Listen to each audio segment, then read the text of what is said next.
اور بہت پراپر اپنے چرچ جاتے ہیں، اپنے میسز کو اٹینڈ کرتے ہیں. ہاں وہ الگ بات ہے کہ یہاں کی ینگر جنریشن بھی باقی یورپین ملکوں کی طرح بدل رہی ہے، مگر یہاں پہ ابھی بھی چرچ کا ایک بہت بڑا ہولڈ ہے. تو اس نظر سے اگر دیکھا جائے تو مذہب کے پرسپیکٹیو سے دیکھا جائے تو دونوں کنٹریز بہت سملر ہیں. جب میں یہاں آیا تھا تو مجھے ایک چیز پہ بہت زیادہ حیرانی ہوئی تھی، وہ یہ تھا کہ یہ لوگ بہت فیملی اورینٹیڈ ہیں. یہ لوگ بہت اپنے فیملی سے اٹیچ رہنا، اپنی فیملی کو ٹائم دینا، اسپیشلی ہالیڈیز کے ٹائم پہ یہ لوگ اپنی فیملی کے ساتھ کرسمس پہ، ایسٹر پہ، All Saints Day, different sort of festivals پہ یہ لوگ اپنی فیملی کے ساتھ، اپنے پیاروں کے ساتھ وقت گزارتے ہیں. اور اس کے علاوہ یہاں پر بزرگوں کی بہت احترام کیا جاتا ہے، اور یہ لوگ بہت کائنڈ ہوتے ہیں، بہت ہمدرد ہوتے ہیں، احترام کرتے ہیں. اگر آپ ٹرامز میں جائیں، بسوں میں جائیں، خواتین کو اسپیشلی جو ایلڈر لیڈیز ہوتی ہیں ان کو بہت احترام سے دیکھا جاتا ہے یہاں پر. اگلی بات کرتے ہیں کہ میں ایک پاکستانی اور بینگ اے مسلم کی حیثیت سے جب پولینڈ میں رہا تو مجھے کیسے فیس کرنا پڑا، اسپیشلی میرے ریلیجن کے طور پہ یا حلال فوڈ کی اویلیبلٹی کے طور پہ. سو پوزنان جو کہ پولینڈ کا 5th بڑا سٹی ہے، 5ویں نمبر پہ یہ آبادی کے لحاظ سے آتا ہے، تو یہاں پر مسلمان بہت زیادہ نہیں تھے جب میں یہاں پہ آیا تھا. اور اسی حساب سے یہاں پہ حلال کھانوں کا موجود ہونا یا اویلیبلٹی میں بہت زیادہ مسائل درپیش ہوتے تھے. حلال اویلیبل تھا مگر اس کی مقدار بہت کم تھی اور بہت آسانی سے نہیں ملتا تھا. ایز کمپیریزن اگر بڑے سٹیز ہوں جیسے وارسو ہو گیا، کراکو ہو گیا یا ورسوف ہو گیا، وہاں پر ریلیٹیولی آپ کو حلال میٹ ہو گیا، حلال کھانوں کی یا حلال ریسٹورنٹس کی اویلیبلٹی زیادہ ہے، اسپیشلی وارسو میں تو بہت زیادہ ہے. مگر پوزنان میں اب 3 سال کے بعد آہستہ آہستہ یہ بدلاؤ آیا، جو کہ الحمدللہ بہت اچھی بات ہے کہ یہاں پر اب کسی قسم کی اویلیبلٹی کا اتنا ایشو نہیں رہا. تو ہرگز یہ مت سوچیے کہ بھوکوں مرتے ہیں لوگ، ایسا کچھ بھی نہیں ہے. کھانے پینے سے آپ ہرگز بھوکے نہیں مریں گے، لیکن جس چیز سے مرنے کا آپ کو چانس ہو سکتا ہے وہ میں نیکسٹ پوائنٹ کی طرف جا رہا ہوں. سو نیکسٹ پوائنٹ آ جاتا ہے کہ سوشلائزیشن.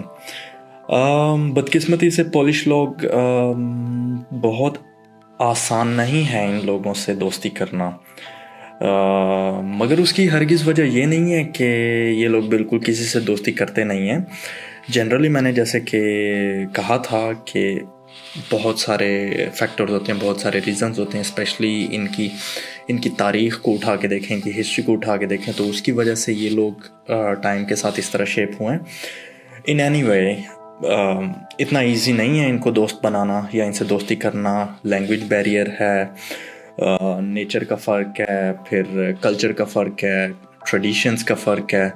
تو ان سب چیزوں کی بنا پہ تھوڑا مشکل ہو جاتا ہے. اور اسپیشلی پھر جب انسان کی اپنی نیچر یا اپنی personality different who. For example میں بہت سوشلائزنگ کرنے والا انسان نہیں ہوں، تو میرے لیے تھوڑا سا یہاں پہ دوستی بنانا یا لوگوں کے ساتھ گھلنا ملنا بہت آسان نہیں ہے. اور بہت سارے فیکٹرز ہوتے ہیں. however اگر آپ کو ضرورت پڑے یا آپ کو کوئی مدد چاہیے ہو تو جیسے کہ میں نے پہلے کہا تھا کہ یہ لوگ بہت ہیلپنگ ہوتے ہیں، تو یہ لوگ آپ کو ہیلپ کریں گے، تو بالکل بھی اس معاملے میں پریشان ہونے کی ضرورت نہیں ہے. سو نیکسٹ ٹاپک جس کی طرف موو کرتے ہیں، جو کہ بہت ہی امپورٹنٹ ہے، کہ ایجوکیشن، جو کہ میرا سول ریزن تھا جب میں یہاں موو ہوا. تو ایجوکیشن یہاں کی اچھی ہے، بہت اچھی ہے. However آپ اس کو بہت ٹاپ نوچ لیول پہ مت کنسیڈر کیجیے. اگر آپ ایکسپیکٹ کر رہے ہیں کہ یہاں اگر آپ ٹیکنیکل سٹڈیز کے لیے آتے ہیں, فار ایگزامپل انجینئرنگ کی سٹڈیز کے لیے یا کسی اور آرٹس کی سٹڈیز کے لیے فار ایگزامپل, تو یہاں آکسفورڈ یونیورسٹی یا کیمبرج یا امپیریل کالج آف لنڈن کے اسٹینڈرڈ کی ایجوکیشن نہیں ہے. بٹ یہاں کی ایجوکیشن بہت پریکٹیکل ہے, اور میرے ایکسپیرئنس میں تھوڑی سی مجھے آسان لگی ایز کمپیئر ٹو جو کہ پاکستان میں نے اسٹڈی کیا یا پاکستان میں ماسٹرز ہوتا ہے. اینی وے, ایجوکیشن بہت ڈپینڈ کرتی ہے کہ آپ کس اسپیشلائزیشن میں آ رہے ہیں, کس فیلڈ میں آ رہے ہیں, کس لیول پہ آ رہے ہیں. چونکہ میں یہاں ماسٹرز کی اسٹڈیز کے لیے آیا تھا, تو ماسٹرز میں اگین میرا ٹیکنیکل ایجوکیشن سے بیک گراؤنڈ ہے, تو میں پروفیشنلی سول انجینئر ہوں. تو سول انجینئرنگ کے لیے یا ان جنرل انجینئرنگ کے لیے یہاں بہت ساری ٹاپ ناچ یونیورسٹیز ہیں. For example Warsaw University of Technology ہے, AGH ہے کریکو میں, ورسوف یونیورسٹی آف ٹیکنالوجی بہت بہترین ہے. سیم کیس اگر آپ آرٹس میں آتے ہیں کسی بھی فیلڈ میں, لائک پینٹنگ, فوٹوگرافی یا انگلش ریلیٹڈ کورسز میں یا ہسٹری ریلیٹڈ کورسز میں, تو ہمارے پاس بہت اچھی یونیورسٹیز ہیں. جیسے پولینڈ کی ایک بہت ہی ہسٹوریکل یونیورسٹی ہے یگیلونین یونیورسٹی کریکو میں, پھر پوزنان میں آدم مسکیوچ یونیورسٹی بھی اچھی ہے. تو بہت ساری یونیورسٹی ہیں جہاں آپ ایک مناسب قیمت پہ تعلیم حاصل کر سکتے ہیں. سب سے امپورٹنٹ پوائنٹ ایجوکیشن کے حوالے سے, اور جو کہ میرا ڈیسائیڈنگ فیکٹر بھی تھا پولینڈ موو ہونے کا, وہ ریزن یہ تھی کہ پولینڈ کی ایجوکیشن بہت ریزنیبل ہے ایز کمپیئر ٹو اگر آپ جرمنی دیکھیں یا برطانیہ دیکھ لیں یا UK. رائٹ, سو بات کرتے ہیں نیکسٹ پوائنٹ کی, جو کہ ہے جاب کا یا فیوچر کا. سو ایک بات تو بالکل کرسٹل کلیئر ہے, اور وہ اسپیشلی آپ یورپ میں کسی بھی کنٹری میں آئیں, چاہے وہ جرمنی ہو, پولینڈ ہو, اٹلی ہو, فرانس ہو, جو ایک فیکٹر کانسٹنٹ ہے وہ ہے لینگویج بیریئر کا. اگر آپ کو لینگویج نہیں آتی تو یہ ایک بہت بڑا پرابلم بن سکتا ہے آپ کے لیے, چاہے وہ آپ وائٹ کالر جاب ڈھونڈے ہوں یا آپ پارٹ ٹائم جاب ڈھونڈ رہے ہوں. اسپیشلی میرے کیس میں بہت زیادہ اسٹرگل کرنا پڑا, کیونکہ جب آپ زبان نہیں بولتے تو پھر آپ کو جاب بہت آسانی سے نہیں ملتی.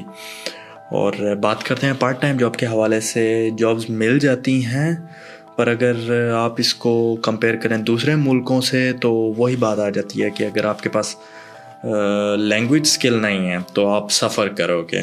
لینگویج بیریئر کی وجہ سے بہت زیادہ سفر کرنا پڑتا ہے. تو اگر آپ لینگویج سیکھ لیتے ہیں, جو کہ I am pretty sure polish language اتنی آسان نہیں ہے بہت جلدی سیکھ لینا, اور پاکستان میں آئی تھنک اتنی اویلیبلٹی بھی نہیں ہے پولش لینگویج کی.